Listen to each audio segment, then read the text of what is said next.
नमस्कार, मी प्राध्यापक N R Jagtap. तुम्ही पाहताय चावडी न्यूज. सासवड नगर परिषद सार्वत्रिक निवडणूक 2025चा रणसंग्राम सध्या सुरू आहे.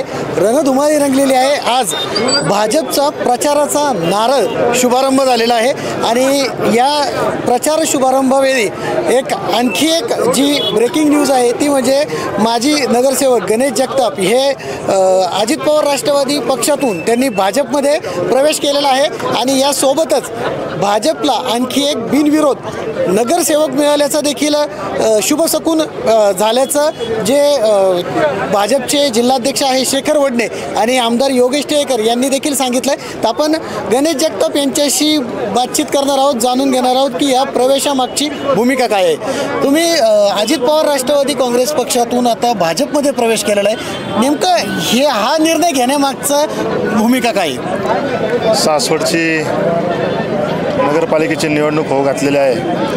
या रणधुमाळीमध्ये सर्वच पक्षाने सासवड नगरपालिकेवरती झेंडा फडकावण्यासाठी कंबर कसलेली होती. मी सुद्धा राष्ट्रवादी काँग्रेसच्या माध्यमातून प्रभाग 4मधून माझ्या सुवेद्य पत्नी प्रतीक्षा गणेश जगताप यांचा उमेदवारी अर्ज दाखल केला होता. आमचा बऱ्यापैकी प्रचारही चालू झालेला होता. आज माघारीचा शेवटचा दिवस असल्यामुळं ज्या युवकांना सोबत घेऊन मी या निवडणुकीला सामोरं जाण्याचा माझा विचार होता त्यांच्याशी सल्लामसलत करून ज्या चंदू काका जगतापांनी मला राजकारणामध्ये उभं केलं, गणेश जगताप सगळ्या पुरंदर तालुक्यामध्ये ओळखू लागला, त्याच काकांच्या सुवेद्य पत्नी आनंदी काकी जगताप आज भारतीय जनता पार्टीतून नगराध्यक्षपदासाठी उभे आहेत. त्या उभ्या असताना त्यांना कुठंतरी आपली मदत व्हावी व ज्या काकांनी या राजकारणामध्ये मला एका उंचीवर नेऊन ठेवलं, जे माझे राजकीय गुरु आहेत, त्या राजकीय गुरूंना काहीतरी गुरुदक्षिणा म्हणून मी आज माझ्या पत्नीचा उमेदवारी अर्ज मागे घेऊन काकींना पाठिंबा देण्यासाठी माझ्या पत्नीचा उमेदवारी आज मागे घेतला आणि जागा खरं तर बिनविरोध सोडली.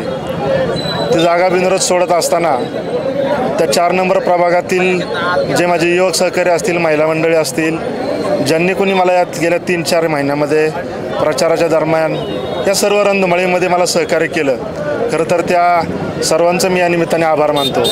आणि जरी मी या निवडणुकीतून माघार घेतलेली असली तरी येणाऱ्या भविष्य काळामध्ये त्या प्रभागाला आणि त्या जनतेने ज्या माझ्यावरती विश्वास दाखवला त्यांना कुठेही वाऱ्यावर न सोडता येणाऱ्या पुढील काळामध्ये त्यांच्या अडीअडचणीला उभा राहण्याची जबाबदारी आणि एक त्यांना आश्वासन देऊ इच्छितो की जरी मी निवडणुकीतून माघार घेतली असली तरी मी येणाऱ्या काळामध्ये खंबीरपणे तुमच्या पाठीमागं उभा राहील आणि येणाऱ्या काळामध्ये आपल्या प्रभागामध्ये ज्या काही अडीअडचणी असतील ते सोडवण्यासाठी प्रयत्नशील राहील. प्रवेश केलेला आहे भाजपमध्ये. परवा ज्यावेळी उमेदवारी अर्ज दाखल केले जाणार होते, भाजपतर्फे बी फॉर्म दिले जाणार होते, त्यावेळी आमदार योगेश टिळेकर यांनी ठामपणे विश्वास व्यक्त केला होता की भाजपचं कमळ हे सासवड नगर परिषदेवरती फुलणार आहे. आता तुम्ही भाजपमध्ये आलेला आहात, या योगेश टिळेकर यांच्या मताबाबत काय म्हणाल? खरं तर मी या बाबतीत काय बोलण्यापेक्षा ज्या दिवशी आनंदी काकींची उमेदवारी जाहीर झाली त्याच दिवशी गावामध्ये सर्वांनी आनंद व्यक्त केला की एक चांगलं सुसंस्कृत नेतृत्व या सासवड शहराला लाभणार आहे. जिथं आनंदी काकींची उमेदवारी जाहीर झाली तिथंच भाजपचा आणि संपूर्ण या परिवाराचा विजय झाला असं मी मान्य करतो. धन्यवाद.